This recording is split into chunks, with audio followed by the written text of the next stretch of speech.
Today I'm just going to show you guys a story, and it's a pretty good one. Well, the ending's pretty good anyway so far, of Kelsey and her, I guess, progression and pathway to obviously winning the world title this year. But rather than just tell you facts about this happened and this happened, this happened, I want to sort of try to highlight the themes and the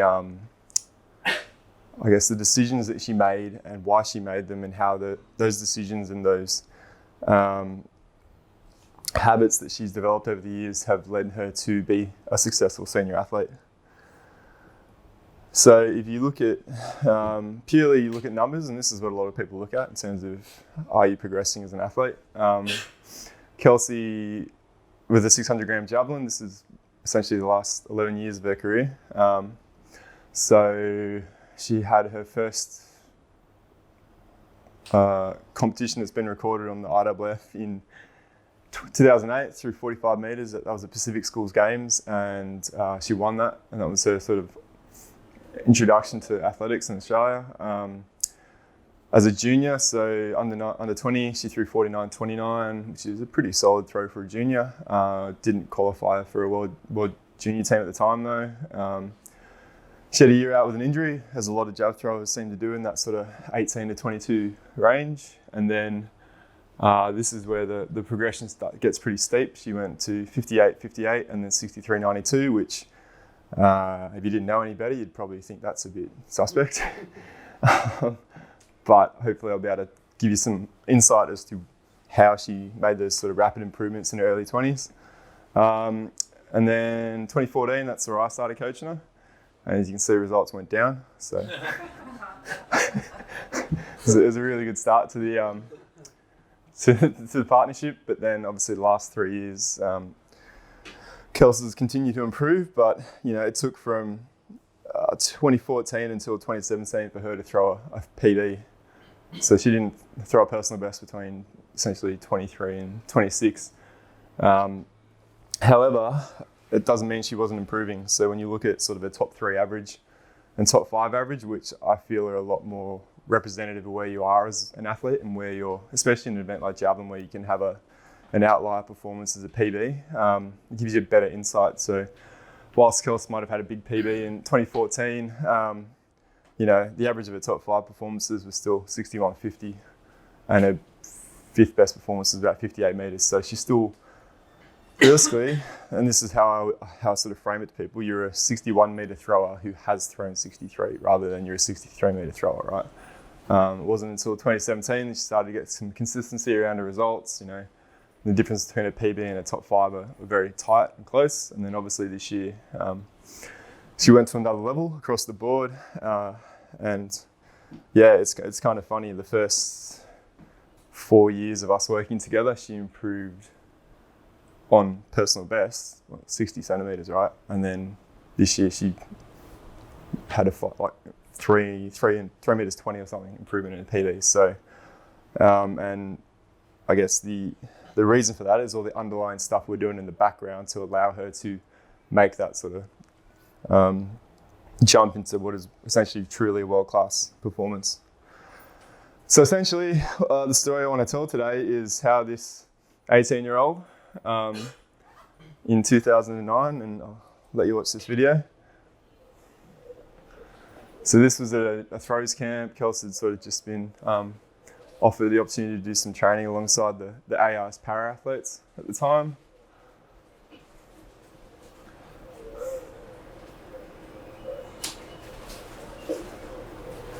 So that's 18-year-old Kelsey. I actually, when we were in Dubai the other week, I showed this video to our Christian, our head of high performance and coaching, and I sort of came up to him and I was like, "Oh, Christian, I've got this new 18-year-old athlete in Canberra. What do you reckon?" So I showed him the video, and he's like, "Oh, like she's pretty raw. Like she's got a bit of an arm." I was like, "Yeah, well, she's the world champion now." So,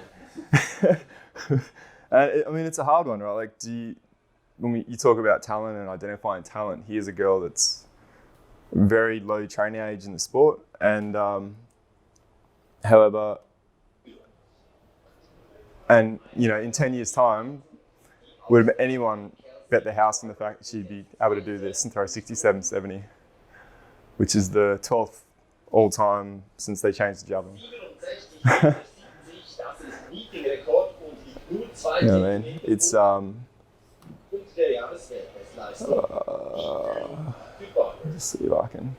Yeah, I'll end up beating her. So, you know, to start off with, like, just name a few things that you see that are different here, right? Like, just shout them out. What's something that's improved? You know, body language, yeah, exactly. Athleticism, right? She's athletic. Yeah, you know, she's a completely different animal, and that, you know, elements of that probably came in at different points of her career, but you have to have patience. You can't. You know, it's a 10-year process to get her from someone who couldn't make a world junior team to the world champion, and it's, you know, you have to have a bit of resilience about you to be able to do that. And I think, again, hopefully in the story you'll get a better sense of Kelsey, who she is, and why it is that Kelsey in particular, was able to achieve what she has. And so before I can really jump into the story, I just want to give you, again, a bit more of a bigger picture of who she is as a person. And a lot of you guys have met her in this room, but you know, Kelsey is someone that has pretty strong values, and for her, like, she values perseverance, honesty, accountability is a big one, and I'll talk a lot about ownership of your performance. She values relationships, so whether it's with family, friends, with her team at the AIS and Athletics Australia, and integrity over all of that. So, and if you sort of, again, you ask people about Kelsey, what is she like? She's someone that's pretty relentless in her pursuit of what she wants to achieve. She's very resilient. She's faced a lot of niggles and injuries as any javelin thrower has over the years. She's respectful of, you know, of others, of her competitors, of those around her. And she's got a lot of self-belief, like, again, and that's something that I'm not sure whether you can teach that to some degree, whether that's just an innate thing that she has developed over the years. But yeah, Kelsey is someone that is, I mean, you see the body language in that video, like that's someone who knows, reckons they're about to throw something special. So, and to give you a bit of background on me and as to how I work with Kelsey, is I'm first and foremost, I'm a nerd. I love this sport. If I wasn't coaching, you know, at the top level, I'd still be out here at all schools coaching. I'd still be involved in the sport in some capacity. I was a decathlete. I've got a science background. I'm a generalist in that I don't think of myself as a javelin coach. I'm a coach who happens to have some good javelin throwers at the moment. But I love coaching the jumps, love coaching the hurdles. And I guess, yeah, by nature, I'm a coach. I like to help people. So that is part of, I guess, what I'll get to is how I've been able to foster Kelsey's sort of abilities. And so for those of you who don't know, Kelsey's actually born in South Africa. She, like many great Australian athletes in recent times, born in South Africa, moved to Australia. It's a really good talent ID exercise, I think, especially it seems over in Western Australia, there's a lot of South African heritage. So definitely think we need to tap into that a bit more. And it just happened to be around the time of the Sydney Olympics. So Kelsey was exposed to the Olympics, and she said to her mum and dad, and they'll recount this story as well, that I'm going to be an Olympian. And that's the quote that I'll come back to a few times in the next couple of slides, is that she had this, you know, as a lot of kids do, that, cool, I like this, sport looks cool, I want to compete at the Olympics, I'm going to be an Olympian. And they moved to Australia, to northeast Victoria, to Corryong, which is sort of on the border. Her auntie and uncle have a dairy farm out there, so she moved to country lifestyle, so her parents could work and sort of raise their kids somewhere a bit different to what was happening in South Africa at the time. And so being a country kid, and I think there's a lot of value in it, is that, you know, as a country kid, you get to play a lot of sports. You know, there's never enough athletes to fill a team, so you're jumping in every team, you're doing everything. You've got an active lifestyle, you're riding your bike to your friends' houses, you're not being chauffeured around. And sports are seasonal, right? You're not going to be playing netball for 12 months of the year in country Victoria, you're probably going to be rolling with the season. So what it does is it exposes you to just a range of sports, and whether you want to call it a movement toolbox, movement inventory, whatever it is, like by playing multiple sports for as long as you can in your teenage years, you expose yourself to a whole range of skills which are going to help you be a more resilient athlete in your 20s. So, Kelsey's, a lot of this presentation, I just asked the questions. So she listed off, she was playing team sports, ball sports, stick sports, racket sports. She was doing cycling and did like mini triathlons. She did sprinting, speed power sports. She did dancing. She said dancing is a big one that helped her, she thinks, in terms of just that poise, that ability to carry your posture and understand where your body is in space. So, as a foundation for an athlete, these are the things we all talk about is, we'd love our kids to have be exposed to a range of skills, play multiple sports, but how often do we actually do that? And I'm just as bad as anyone else. Like some of the athletes I coach in Canberra, some of the juniors over the years, they want to do athletics 12 months of the year. They don't want to play other sports. And I can't force them to go play soccer. And the flip side of that is they get hurt playing soccer, then everyone's disappointed. Where in the end of the day, I actually don't mind. It is what it is. Like if they're probably going to get hurt doing athletics if they're not playing soccer as well. So it's a great foundation. And again, I asked Kel some of the things that she got out of having such a great foundation of sports. And for her, it was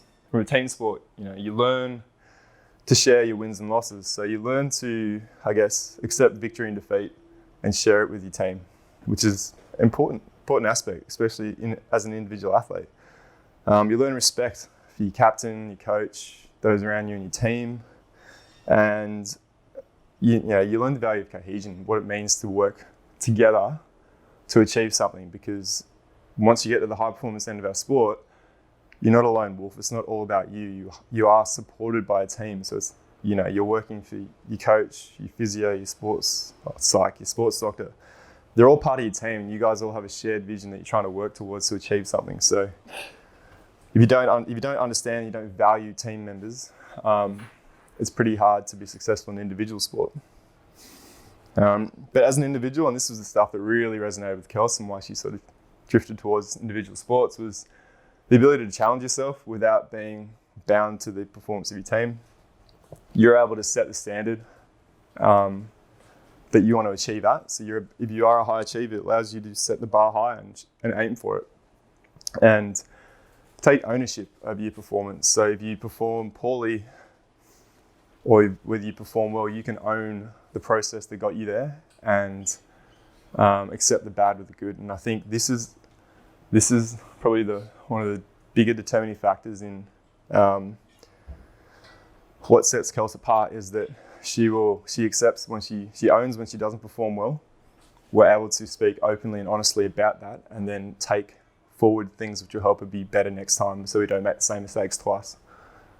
And I think it's really easy, especially in social media age, to glaze over a bad performance, and I'll talk a little bit more about it in a couple of slides time. So 2007, the family moves to Canberra, partly for job opportunities, but also just to give their daughters a chance to sort of be exposed to the opportunities in a bigger city. Canberra's a bigger city compared to Corrigal. Which, Kelsey sort of, all of a sudden she moves to a big city, there's organised sports, and some of the, what she was exposed to in sort of netball and basketball and other sports she didn't like so much. So all of a sudden the sports are trying to tell you that you only can do one sport, and becomes a bit of a battle. So she actually necessarily was almost pushed into athletics to a degree because of the dominating nature of some of the other team sports, which, it worked out for us, I guess, in the end. She got her first athletics coach, which is Les Bottles. So she'd been doing school level athletics. I think she might have made Vic State schools a few times. I think she may have even got a bronze in the discus behind Kim Mulhall one year. And she was learning to throw discus, and every now and then she said she'd sneak over to the javelin runway and throw some jabs. Coach would tell her off, get her back in a discus circle. Until she turned up at Pacific Schools Games and won the javelin, 45 metres off a 5-step. So all of a sudden it's like, ooh. And in Kelsey's mind, she's found what she wants to be. I'm going to go to the Olympics for javelin, and that's her mind was set. That was what she was going to do. That's, again, the self-belief was there, whether it was naive or not, that I found my calling. I'm going to be an Olympian in the javelin because there's no netball in the Olympics. because at this point she's still playing netball at the ACT state level. And so, you know, one of the fortunate things about being in Canberra is that we do have the Australian Institute of Sport there, and at the time there was an athletics program, right? But 45 metres doesn't really make you, put you on the radar of necessarily the AIS program at the time. However, Alison O'Riordan, who was the coach of the para throws program at the time, saw Kelsey, sort of offered her an opportunity to come along and train alongside Wade McMahon, who's on the right in that photo, who was a javelin thrower at Paralympic level at the time. And through training with Wade, she was allowed to come into the gym at the AIS and learn how to do strength training. And so, still not funded, no one's given her a cent to do this, but she's been given the opportunity to train alongside some hardworking athletes. There's Hamish McDonald in the second from the right there. I think Daniel Bowen, is it? Linda, you might know them. I can't remember. On the right, I think it's Wadey. Yeah. And so, I mean, being able to train alongside professional athletes when you're 17 or 18 and be exposed to how they operate gives you this idea of what a high performance environment looks like, right? And for Kelsey, that was enticing. All of a sudden, here's people who are equally as driven as me to want to succeed. And I'm, you know, they're coming to training every day wanting to be better. And that's what I associate with. And so in terms of turning point in her, or somewhere that sort of gave her a kick along the way, this was one of the most important things for her. And, you know, we still see Alison at, every year when we go to London for the Diamond League, and we catch up with her, and, you know, it's really appreciate the opportunity that she gave Kels. And funny thing, Alison was mentored in some capacity by Grant Ward, who mentored myself. He's mentored many other coaches over the years in Australia. So it's kind of, you start to see this idea of a coaching tree develop, where you've got a mentor who mentors coaches, and then they go on to be successful. And, you know, this comes back to what I think I talked about it last year, the value of mentoring and getting help. So when I asked Kelsey what was the big thing that you got out of being exposed to the para program, she said it was learning about high performance habits. And so the first thing she said is, I learned to be organised. And being organised meant that she was the one finding out when training was, getting herself there, not relying on mum to chauffeur her to the track. She saw how purposeful and sort of, you know, these guys were funded athletes, but they're still working, they're still studying. She learned that you can juggle things. You've just got to be organised, you've got to be prepared. And that's something that, a habit that she just carries forward in her life at the moment. Just looks like we've got a couple more coming in. Let's jump on in, guys. Come on in. Communication was the next one. So again, being a good communicator with your coach, learning to building that trust so that you can tell them when you need to push or pull back, or if you're not understanding things that they're telling you. How often does an athlete just kind of, yeah, I know what you're talking about, and then you're not getting anywhere with them in a drill, and then you ask them, like, what do you think I actually mean by this? And they can't articulate it, right? So being able to communicate was a big one, and it's very important in an age where kids are scared to have a conversation face to face with someone. It's a pretty big skill to have, and it's scary. Like back then, it was you have to call people to actually have a conversation. So I think it's definitely a skill, and it's sometimes underrated, and especially just the ability to have a conversation and articulate what you need, and and it's something she learned from these training alongside the para guys. Ownership was the next thing she learned, and that's a big one. It's being able to own the good and the bad, and not just present the highlight reel, right? It's so she, these guys are, they're all pretty successful athletes. They're all making the Paralympics, and but every day in training, if they had a bad day, they didn't sort of brush it off, or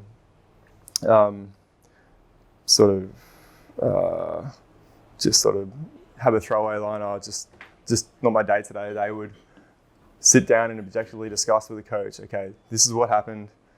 I think this might have led to it. That they were honest in their appraisal of why they may have performed poorly at a competition or in training, and then they'd think of strategies to move forward. And it seems really simple, but how often is it that we sort of say, perfect example, I was talking to someone yesterday, is in the lead up to a big competition, you see on social media, everyone's up and about, and come make sure you watch me tomorrow, 3 p.m, live stream. A week later, radio silence. They haven't mentioned their performance because it wasn't a good one. And so you don't necessarily have to publicly own your performance, but if you're not having that conversation privately as to why did you perform poorly, then you're not moving past it, right? You're still probably going to have things to hang on to. And the next time you come to a competition of the same level, there's probably going to be things you haven't moved past that they're going to rear their head again. So ownership is a big one. And doing things with purpose and intent. So again, it's not just training for the sake of training, putting exercises in and just going through the motions. It's making sure that you understand the purpose of every exercise in your training, and you do it with intent, and there is an intent attached to the programming of the exercise, right? My biggest pet peeve is people that talk about grinding. I just got to get back to the grind. I just need to, just going to grind it out. Just got to get back and work. It's like grinding to me suggests there's no intent, there's no purpose. You're just monotonous. You're just struggling against something that you don't need to struggle against, right? If you're grinding, especially in technical events, you're doing it wrong. Even in distance running, like say I just need to grind out extra Ks this week. Well, why? It's just junk mileage, it's junk training. If there's any junk in your training, you shouldn't be doing it. You should have purposeful purpose and intent in everything you do. And box ticking's the other one. The session ticked all the boxes. I'm just ticking boxes. It's the language you use can affect how you sort of, I don't know. Maybe it's just me. So here's... Before we move on, you could answer a couple of questions. Yeah, of course. First, technology. How much you're responsible for developing Kelsey's mental attributes, or have they come from her own personality? Yeah, so part of it I probably has to do with Kelsey's upbringing. Parents allowed her to have big dreams and explore, and be able to make those bold statements and not sort of dampen the fact that she wanted to be successful. I'll talk about it a bit more in a little bit about Kelsey's work with Sports Psych and Renee in terms of how they've, I guess, amplified those traits. But at the end of the day, she's a big competitor. She, whether it's playing table tennis or trying to lift in the gym, she's a competitor. She doesn't like to lose, and she beats me at most things. It's really frustrating. I just can't. Yeah, she's one of those people that just has that she has a younger sister, and poor Michaela just never won anything. Just one more also. Yeah. You spoke about her work with the Barber program. Have you got any advice for coaches to get their athletes working in a high performance environment, developing those high performance habits? Yeah. You don't have access to the RIS. Definitely. Well, first one would be look around where you currently are. Identify the people who you think are high performance or high performing athletes, and go talk to their coach about how they've got to where they are and what is available. We're sort of going through a rebuild in terms of the pathways and the TTP programs within each state, but there should be some capacity. There are people out there who've been there and done that before you, so try and find those people. And if you don't know who they are, reach out to someone like myself. I'll throw up my email or something, and happy to point you in the right direction. So this is 2010 Kelsey. So a couple starting to run now. It's good. This is maybe 9 months later, starting to look a bit more athletic. Still pretty raw. And then a couple months later again, it's still a bit agricultural, but the basic. There's Allison in the background. The basics are there. She's running. She's putting the jab in the right position. It's not hitting her in the head or anything. So, there's something there. It's starting to look a bit more like Kelsey 2019 edition. Another 12 months. This is really starting to look pretty. There you go. There's a bit more hit on that.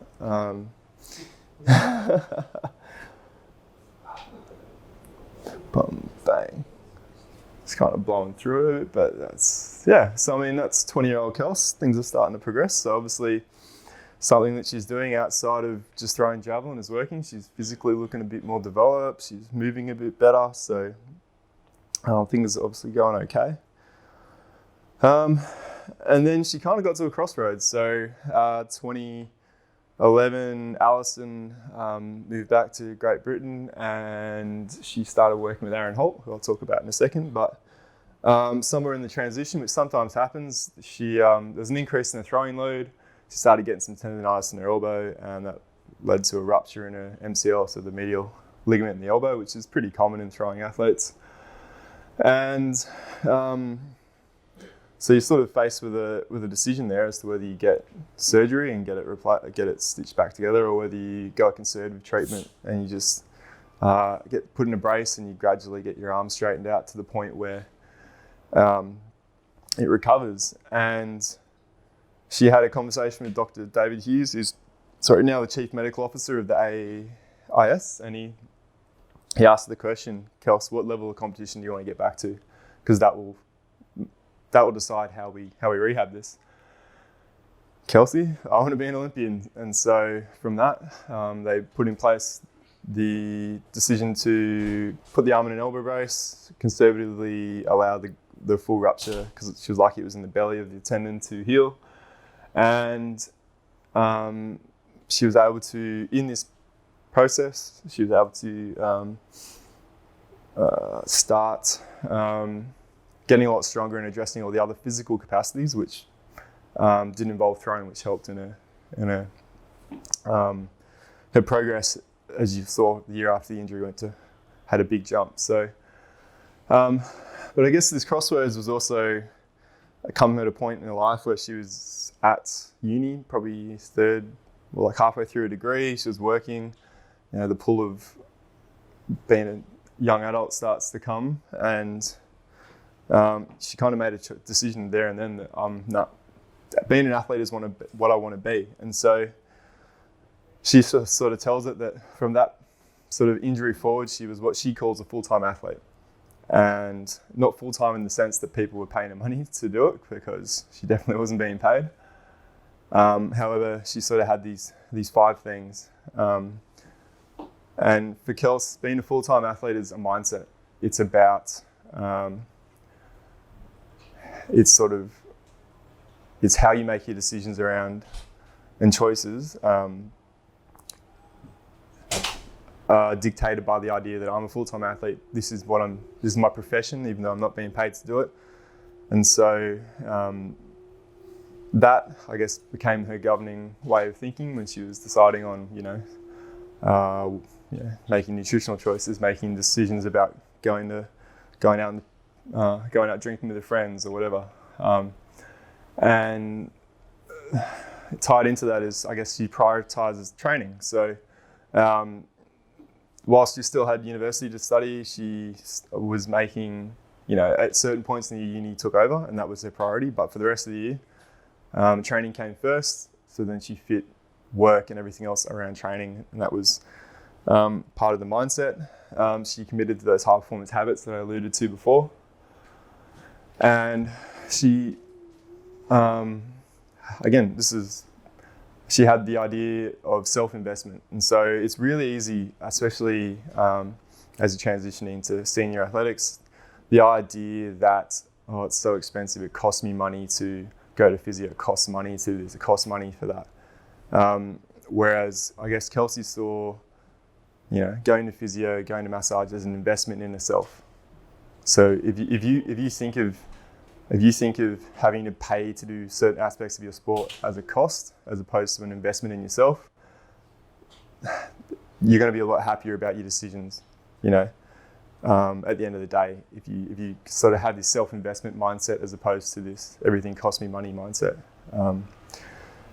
And at the end of the day, the big one is, and Steve Backley reinforced it when he came out a few years ago, is that you're making choices, you're not making sacrifices. If you think that you're sacrificing something for sport, then you're going to resent it, as opposed to, I chose not to go out to that party tonight because I've got training tomorrow and I want training to be, training is what I'm prioritizing because I'm a full-time athlete, as opposed to, I've sacrificed my social life to be an athlete. So if you'd rather be down the pub on the beers, then be down the pub on the beers. But once you get this mindset of this full-time athlete mindset, this idea of self-investment and making choices rather than sacrifices, it makes it a lot easier and it sits a lot better with you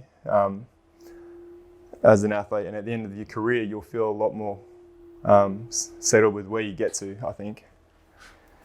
And it's not to say Kelsey wasn't, she was busy. She got a uni degree between 2009 and 2014. In that period, she was probably working 20 hours a week, most of it in hospitality, a lot of it after midnight, and still making things work. Even at the moment, she still works 10 or 12 hours a week at a gym, despite, this year was obviously a lot more successful for her. She still feels the value of her working in terms of contributing to, her ability to sort of have purpose in life. So, it's not like she's all of a sudden, looking out for a future too. So, from 2012 onwards, she was coached by Aaron Holt, who's a strength conditioning coach at the AIS. He was an assistant coach here at Wace with Grant Ward, so another Grant Ward mentored coach. And Aaron's done some awesome things with the Matildas. You might have seen him in a lead up to the Women's World Cup in a video with Sam Kerr. He helped rehab her. And so Aaron's strength was strength and power. So in this period, Kelsey became, she developed herself in the gym. Her physical capacities improved, strength and power went through the roof, and her PD just went bang, bang, bang.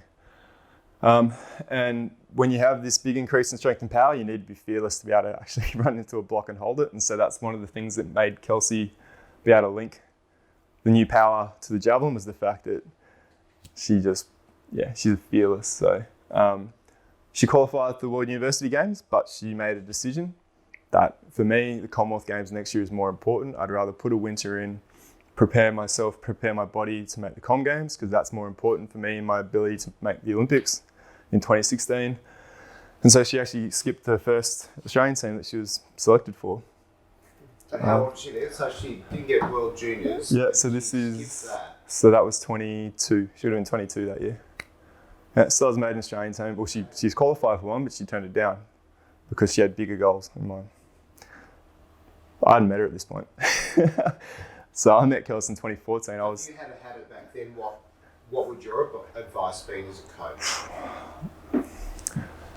Well, I mean, for me, like say that was the first athlete I'd ever coached to an Australian team, I would have been like, no, you got to go, because then it makes me feel good that I'm put someone on an Australian team, right? But to Aaron's credit, like that, I think it was driven by him initially, but then once Kelsey got on board with it, like she was like, no, that makes sense.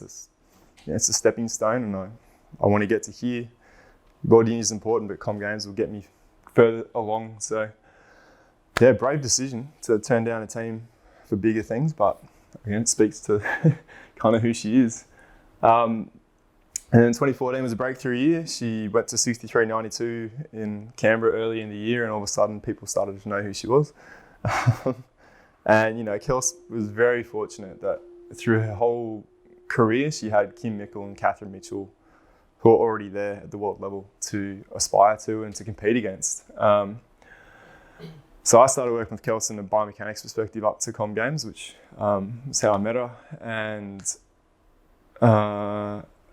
with all that extra horsepower and strength, everything we talked about, she probably still didn't quite have the some of the underlying capacity through her shoulder and to be able to handle all that power and be able to throw javelin and be able to train for throwing javelin at that level. So she ended up with a initially a supraspinatus tear, she thinks, in her shoulder actually during that big PB throw, so a little posterior cuff one. So then for the rest of the domestic season, so all of a sudden you're throwing that big, you go into all the track meets, you're trying to chase bigger throws, shoulder's a bit sore, start to come around the corner. At Nationals that year, she re-injured her elbow.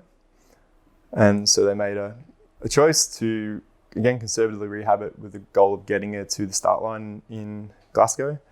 And that's where the mental imagery side of things came into it. Renee Appenil, who was a sports psych at AIS and still is her sports psych, came into the team and started to work a lot with Kelsey around mental imagery and visualization, but also strategies to be able to sort of, it's her first major international competition, strategies to be able to sort of zone herself in and I guess protect her space, protect her bubble, protect her processes, and not get caught up in the big picture of the Commonwealth Games. And you know, to the team's credit, they did a great job. They got her to the start line. She ended up throwing 62.95 in round 6, which becomes a bit of a theme for Kels.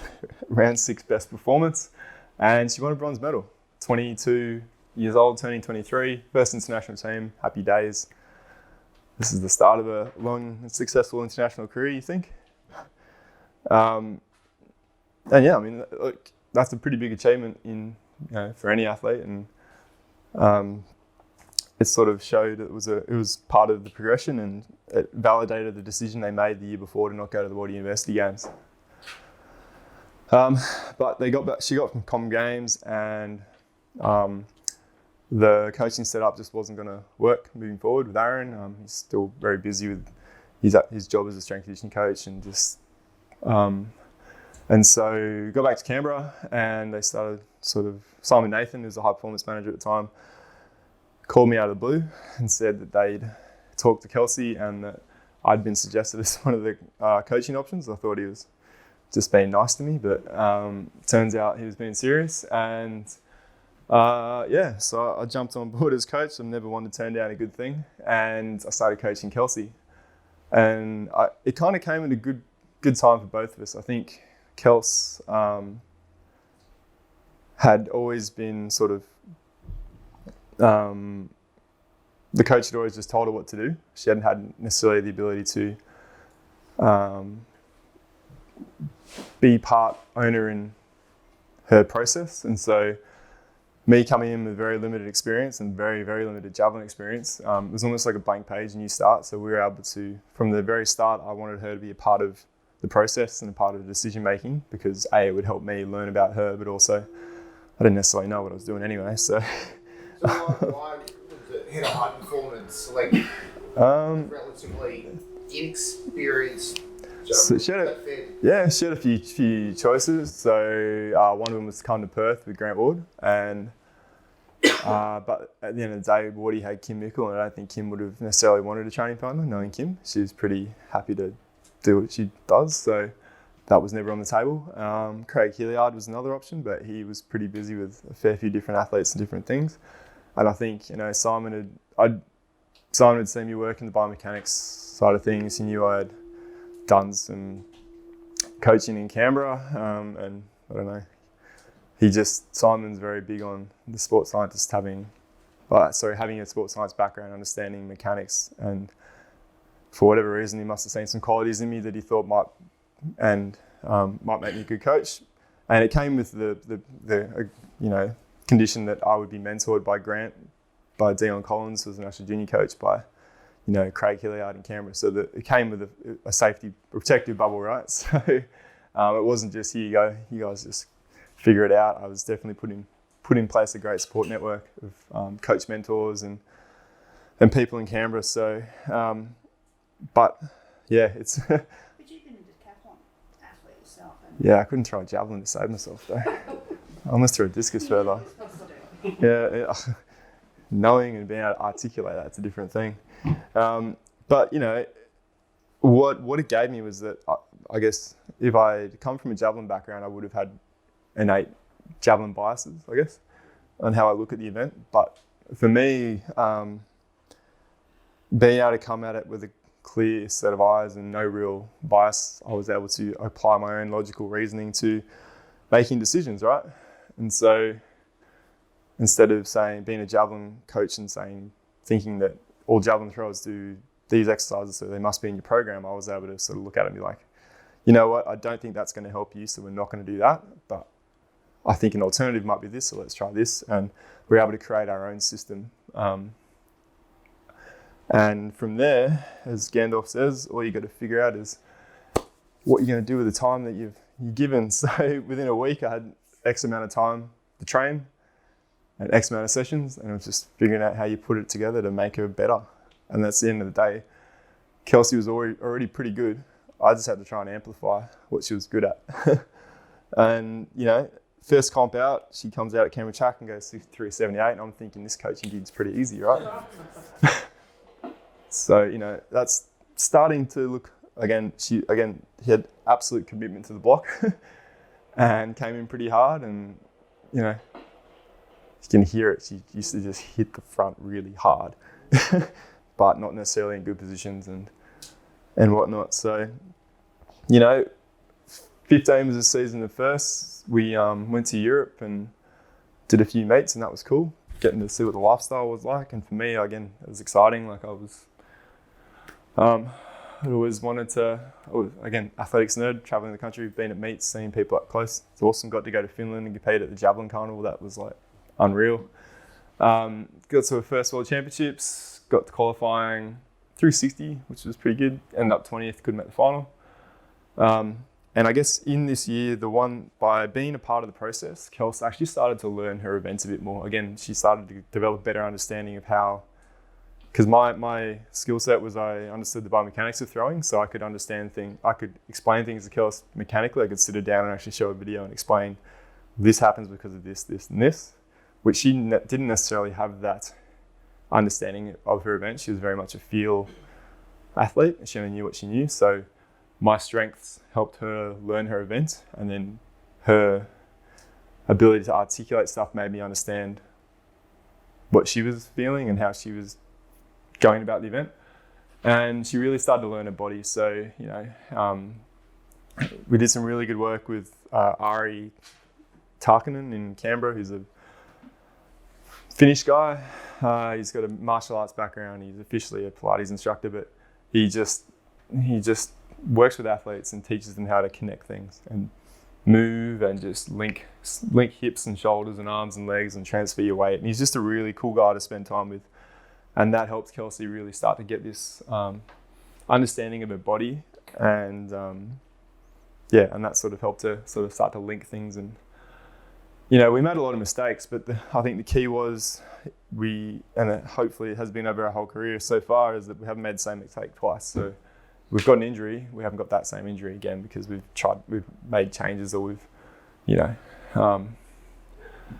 and speaking of injuries, 2016 was the big one for Kelsey. She had a stress fracture in her back in February, so she'd already qualified for the Olympics from previous season, so she had a seat on the plane. But we went from, well, we're going to go to the Olympics and perform well because, you know, she's a 63-meter thrower, as I showed earlier, maybe not necessarily. We just got to get to the start line and let you. That's the goal now, is just to get you there so you can have your first Olympics and experience it, right? So at the end of the day, when we got there, she was underdone. We all knew it, and she probably performed to the level that she was at. She threw 55 meters and came 28th. If she'd really got onto one, it might have gone 57, but that's just where she was in hindsight. And it was interesting. We actually sat down and watched the video of this in July this year. I've got the broadcast footage, so it's the video without any commentary. It was actually the first time Kelsey watched it since 2016, and it was actually really good for her to sit there and watch it, because she was like, I think she still was holding on to a bit of like embarrassment about the performance, but when she sat there and watched it, she's like, okay, I actually didn't have anything else. I couldn't have been any better, and almost helped her put it on the shelf and move on now. So yeah, it's again, being able to own that performance and being able to accept that it was what it was, you know. But at the end of a season like that, you start to question your ability. Kelsey questioned whether she would ever get back, and I questioned whether I knew what I was doing.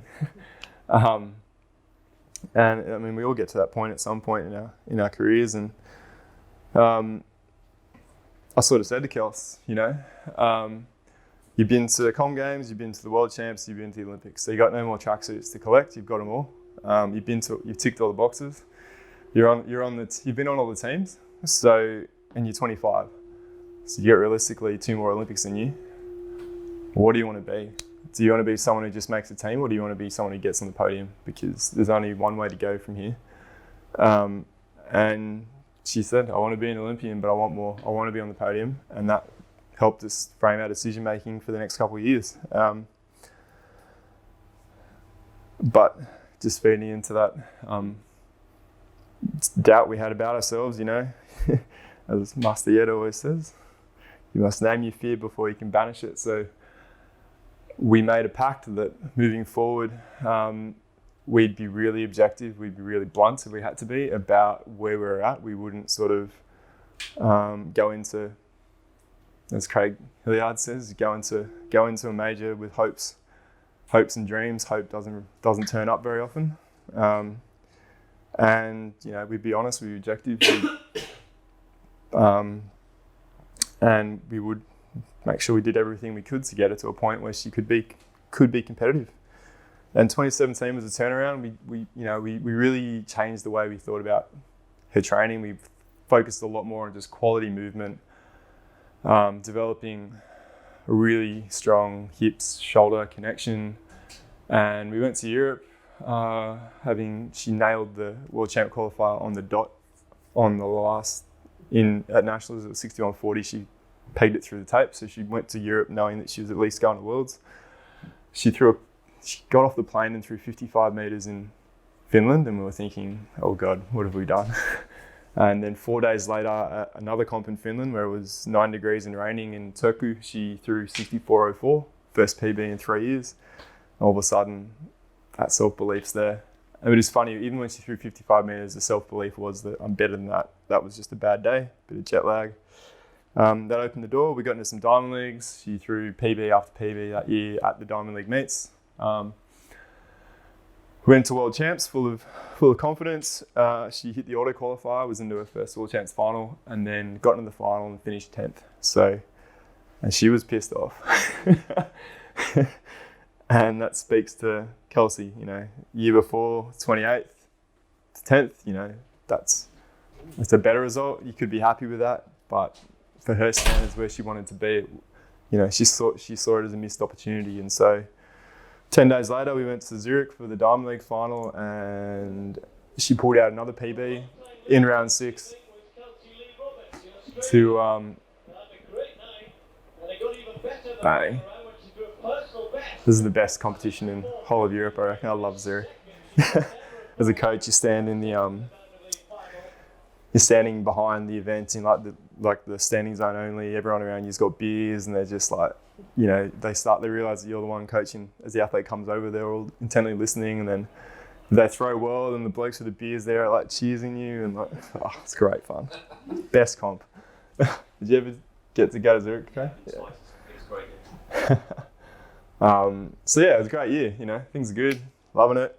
So we sat down after 2017, and I came back to it after this year, but we sat down in our season debrief, and I posed the question, like, going into the Olympic year, how would you like to be, Kels? Like, what is Kelsey Barber at the start of the 2020 season? So probably start like this time. So what does it look like to you? And she said to me, like, I want to be a medal favourite. I want my competitors to expect me to throw well, and I want to be a competitor who's ready to rise to the occasion. And it was really cool after World Champs this year, going back and looking through that debrief and seeing that Kelsey had written this down 2 years ago. Because it all came true a year earlier, right? She's now a medal favourite.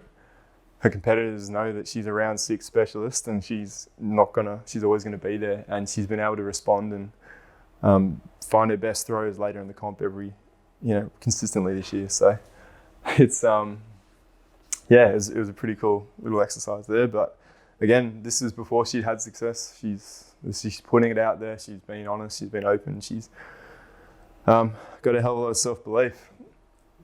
So 2018, we got married after the Com Games. She's really happy about it.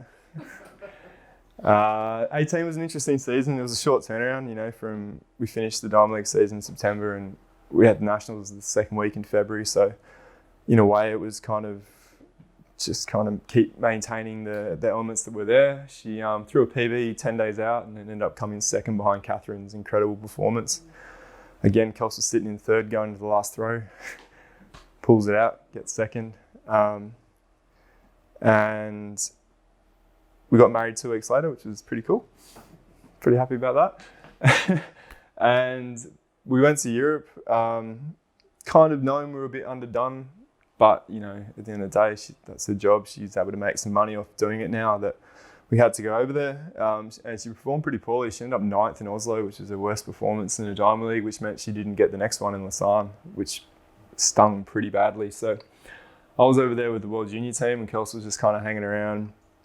We went and did a really small comp in Finland and she threw about 59 metres and we were basically said, okay, let's book your tickets to go home early. You're probably not going to get into any other meets. And then just so happened, we were sitting there at World Juniors. We were going to go home that night and book the ticket that she got offered a spot in the London Diamond League. And it almost hit refresh in Kelsey's mind. She was like, okay, I think she had a talk to Renee, our sports psych. She realised she got very outcome focused. She was thinking about throwing distances and placings rather than just protecting her processes. And so we came into London relaxed, just focusing on just feel. Ended up coming third, throwing 64 metres, been really happy with it. And I guess that helped us.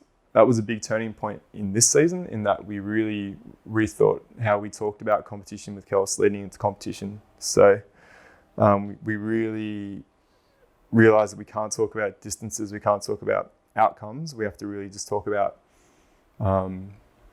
what she needs to do, her actions and her feelings that help her be ready for competition. And then on comp day, again, stick to those rather than getting caught up chasing the distance and just really amplify the competitive side of her and embrace the fact that she can feed off the energy of the competition and other competitors. And so 2018 fed into obviously 2019. We went away and did a fair bit of, we identified that Kelsey could probably afford to get a bit stronger through her upper body. We could still improve her essentially a hip-shoulder connection, so the sling from her left hip to her right shoulder and ability to be elastic and create stretch and energy from there. So we went away and we worked on that in the gym, and you know, come sort of February, March, she starts throwing a bit further in training. You know, 5 steps, 7 steps are starting to 7-step throws are going over 60 in training, and you know, even I'd step it out 4 or 5 times and yeah, it'd still be over 60 meters. So it wasn't just me shorting the steps. So we don't actually use a measuring tape. I don't measure in training. It's just for my own head, so I don't get outcome focused. But you know, things are starting to throw further in training. We go to nationals and she threw 63 meters and the javelin was probably like 80 degrees pointing up to the moon. So we kind of knew something was there. So the physical capacities were there. And then the big change and the thing that really got her through to World Champions was the mental side of things. So we worked with a bit of a mantra this year about work with what you've got on the day. So that, I guess, encompasses the fact that some days you'll feel flat, some days you'll be a bit tight, accept that that's where you are, and to be able to, that you're going to have to work with what you got, find a way to get a result because you're a professional athlete and there's no, you can make excuses after the fact, but right now, this is all you've got to work with. So, because at the end of the day, Kelsey was very undone in a lot of ways going into Worlds this year. We barely threw jabs between July and October in training. She had some anterior shoulder inflammation, which was just wouldn't go away. So the only time she threw hard was in competitions. Everything else was a matter of managing that soreness. And what it allowed us to do is make sure that every other aspect, her reactive strength, power, her connectedness was all there. And then so that when she got to the start line, she was able to trust her body and trust the throw protect her space, protect her process, and rely on the fact that she had thrown well, and that bred self-belief. And you know, at the end of the day, those aspects were what got her across the line. And obviously, yeah, you know, it's a pretty cool, pretty like surreal experience to sit there after Kelsey had done her lap and the stadium started clearing out, and sort of, she's the world champion. This is something we talked about, something that she's been telling people for years that she wanted to be, and to actually get there and achieve it was something that we'll obviously remember for a while. So You had to alter your trajectory, didn't you, in relation to not being able to throw for a few months? Yep. And it had a really nice outcome. An awesome outcome. Yeah. How does that influence what you do leading into Tokyo? I think it gives us the confidence that you don't have to throw all the time, you know, accept that there are, and I mean, it's part of our system is that if, you know, she doesn't have the right amount of range in certain self-tests before a throwing day, we won't throw anyway, because we don't, you know, she can't get into those positions. But I guess, yeah, it feeds into the fact that, yeah, she can take confidence from, I've been able to get it done when, as long as all the other elements are there, I'm feeling strong, I'm feeling elastic, I've got good reactive strength in my feet. I can, you know, feel the snap from my hip to my shoulder, and I can visualize what I need to do, then I should be able to get a result. And so, you know, it's still, we got away with it. We got lucky to a degree. You know, there still is if we hadn't got all the good work between December, sort of April that allowed her to be in the shape to be able to maintain it through to October. You know, if we had to hold on for another month in the same, chances of it coming together may not have been as good. But yeah, it is interesting. It definitely makes me rethink how frequently you need to throw hard, right? You just need to keep in touch, and once you get to a certain level, it's just keeping in touch with it, right? So yeah. The other one, so I'll show you two videos. This is the broadcast footage, and this is great from the start. And this is the highlight packages that everybody sees on the Twitter when it got put out there, and then Matt Denny gets my cred. Everyone thinks Matt's. You know, you see the result. You see how great that is.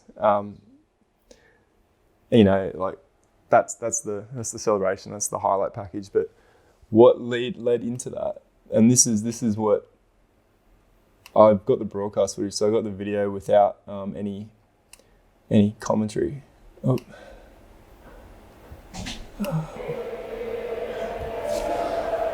What's the body language? And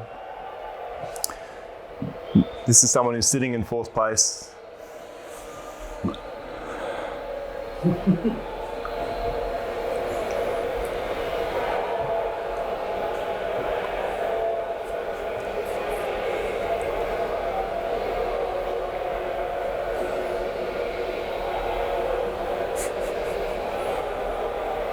Kristen's hyperventilating.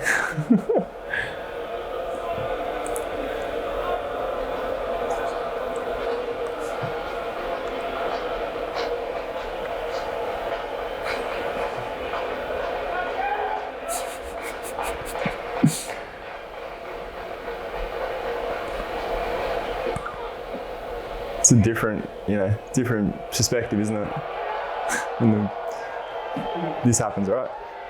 But like, her ability to be able to do that was built in the years, and you know, it's a product of everyone that she's ever worked with, and you know, the great team that we have that's been around her. And one of the other aspects when people ask me how come this year she made a big jump, it's a big one's the continuity, right? We've had the same team, the same core team of people since 2014, essentially, as Kelsey's support team. So obviously myself, and I've had Grant and Craig as my two sort of sitting on my shoulder. Anytime I need Grant, I'll call him. We'll talk javelin for a bit, then we'll talk about other things. And then Craig, especially in the last 2 years, he's been really present in training, coming down and just being at the side of the runway, just being there to, if have a good session or a bad session, I can go into his office and I'll start rambling and he'll know that I'm a bit nervous about something and we can just talk, and that's helped me sort of center myself and be comfortable. Benny Raysmith on the right there, Kelsey's physio, he was the West Coast, I think, for a bit, and he's came from a lower body background. He didn't necessarily know too much about shoulders and upper bodies and javelin throwing, but he's got a really inquisitive nature and he's very curious, and so he's learnt a lot. He's learnt as he goes, and now him and Kelsey just have this ability to just articulate and talk about stuff, and he just knows what to do. He's been able to travel with us a little bit over the years to keep her in one piece when we're overseas.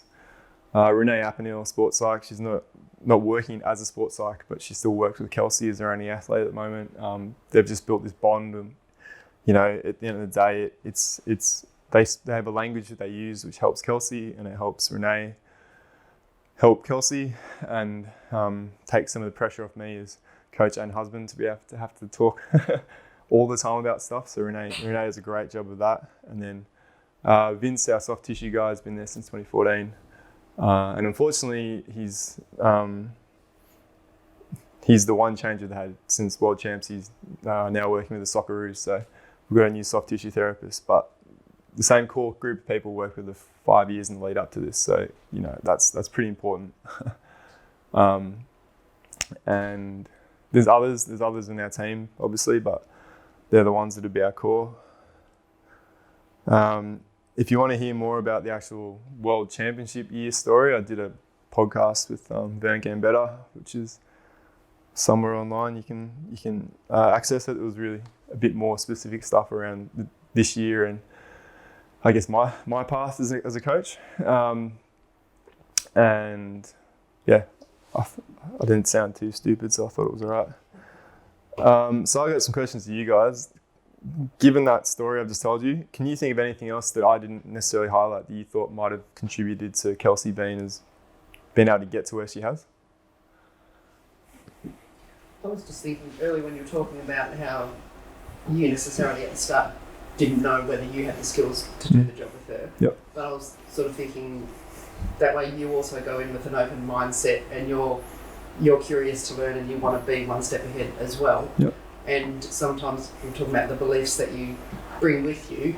If you've ever coached a certain way or whatever, or coached certain types of athletes, that's all you bring to it. But you weren't scared to admit what you didn't know and go to other people and ask those questions. And to me, I think that probably was something that contributed to the whole outcome. Yeah, no, thank you. I think that's, I agree completely. I think that's been a big part as I've been willing to grow, and I've been lucky to have enough people around me to ask the questions who are willing to give their time. So I guess I'm in the position now where people are asking me questions, so I'm more than happy to help people where I can, because it's I wouldn't be where I am without help. So anything else? Where would you say your mindset is now? That's a good one.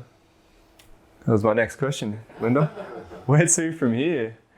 And I had this debate with someone the other day. It's, are you trying to defend your title, or are you trying to win it? Or are you trying to win a new one? Because I think that makes a big difference. If you're going in with, I'm the champion, I've got something to lose, or are you going with the mindset of, this is a completely new year, it's a completely new thing. I'm trying to win that title now.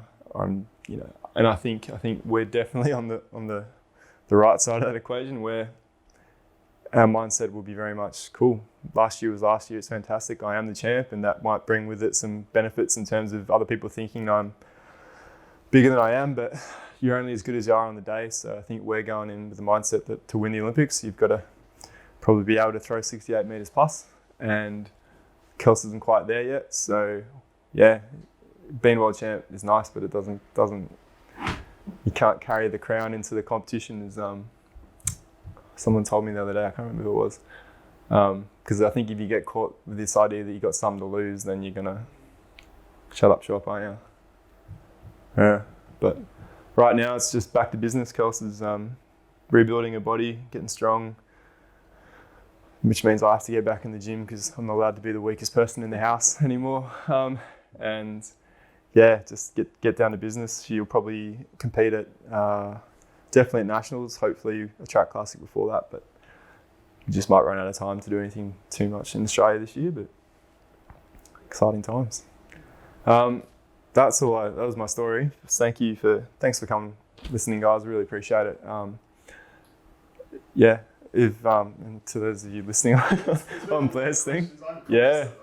Oh mate, I've got time. If anyone needs to go, you spoke can a go. bit before about Kelsey owning her training more when you took over. Yep. A bit more free reign. What exactly does that mean? You might please elaborate on what it means. Yeah, so that meant like at the end of a training cycle, we'd sit down and we'd talk about the previous training cycle, and I'd ask Kels, we'd sort of run through a battery of questions like what works, what didn't work, what can we improve, what do we need to add, what do we need to drop. And so she was part of that conversation. So then when I'm designing the training, I'd show her, okay, this is what we're going to do, this is why we're going to do it. She'd run her eyes over it, and that, I guess, allowed her to be part of the process and feel like she had ownership over what she was doing, and therefore she bought into the program, and she wasn't sort of, it helped develop the trust between us because we were, still new, still learning each other, learning how we operated. So, How much data did you use from Ben's work to influence your training? sorry, which the Smith. Benny, yeah. So Benny helped us create those sort of self-tests. So part of Kelsey's warm-ups, you go through like and it's not simple things like a lunge and rotate, and she knows what feels good and what is limited range. So she knows if she can't get the rotation, then she's got a series of stretches she'll do to then try and loosen it up, retest. Okay, I've cleared that. We'll go to the next bit.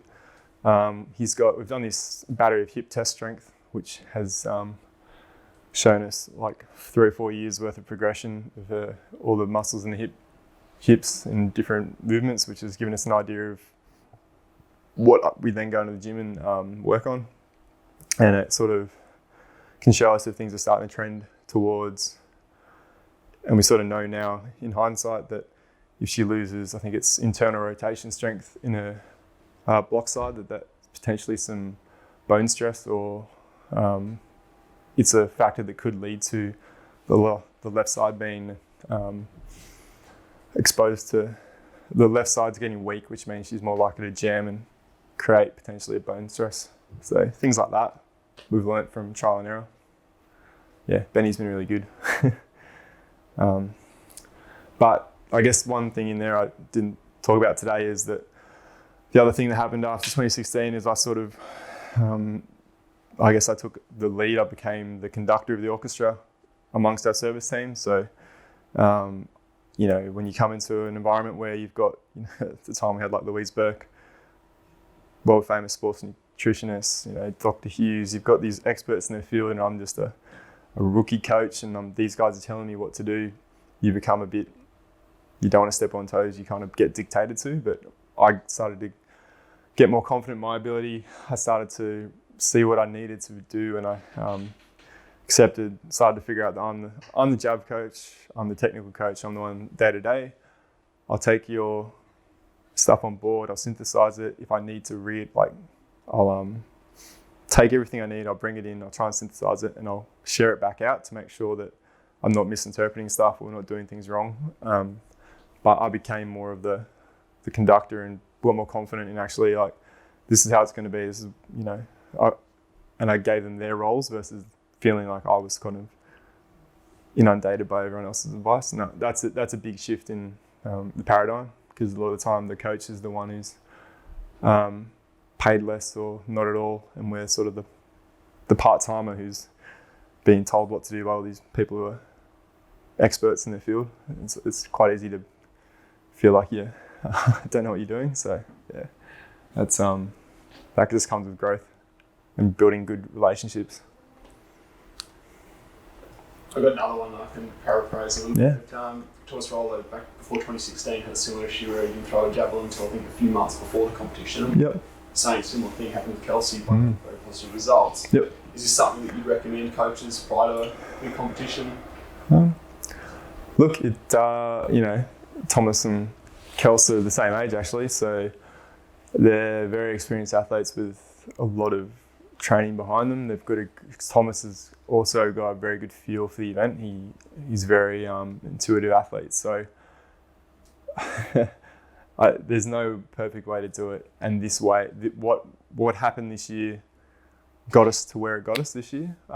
In a perfect world, for my headspace, for Kelsey's headspace, for everyone else's, we'd be training as we'd love to, but we're a lot more confident that we can modify things and get a result, right? So again, what it's probably made me think is that there are at times of the year when we need to really push other elements of her training in the strength side of things or the gym, where it will affect throwing. We're a lot more confident to do less throwing than we would have in the past. In the past, we probably would have thought, we still need to be throwing off 5 or 7 steps with some intent, otherwise she'll lose the feel. But realistically, we'll probably be more confident to really push other areas and pull back on the throwing, knowing that when it's time to throw, she'll be fine. We're not going to lose that element of feel. So, yeah.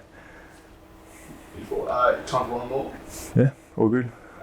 Why do you think Kelsey is a round 6 specialist? Comes back to what I was saying. She's a competitor. She doesn't like to lose. So she's got that innate competitiveness, and that she wants to win. She wants to.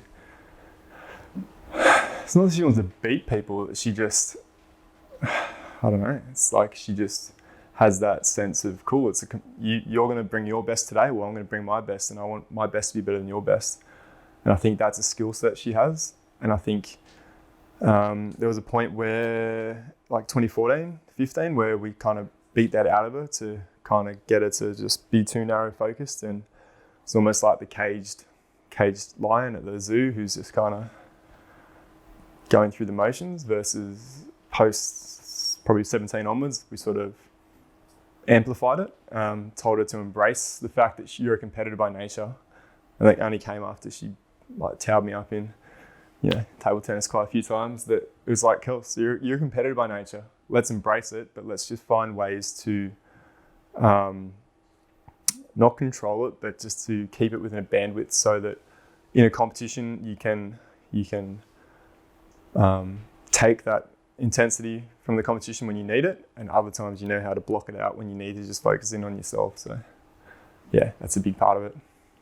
Did Diamond League go to 4 rounds for Jav a few years back? It did, yeah. Oh, that's happening again. Let's get it done. Round 6, round 4. Would she just simply start to be around 4? Exactly. She just, whatever the last throw is, And but the other thing with this year was we put a big focus on being able to throw well in the first 3, because if you don't throw in the first 3, you don't get out of qualifying, you don't make the final in the first place. So that was the other side of it. Is our big challenge for next year is to be able to be a round 1 specialist, right? Be able to carry your confidence into round 1. And I think a lot of that just comes back to her body, and still don't know how this is going to go. Sort of first throw in a comp, okay, my shoulder's still there, let's kick on. So yeah, that's probably the big challenge for this year, is to be a round 1, 2, 3 specialist. Cool.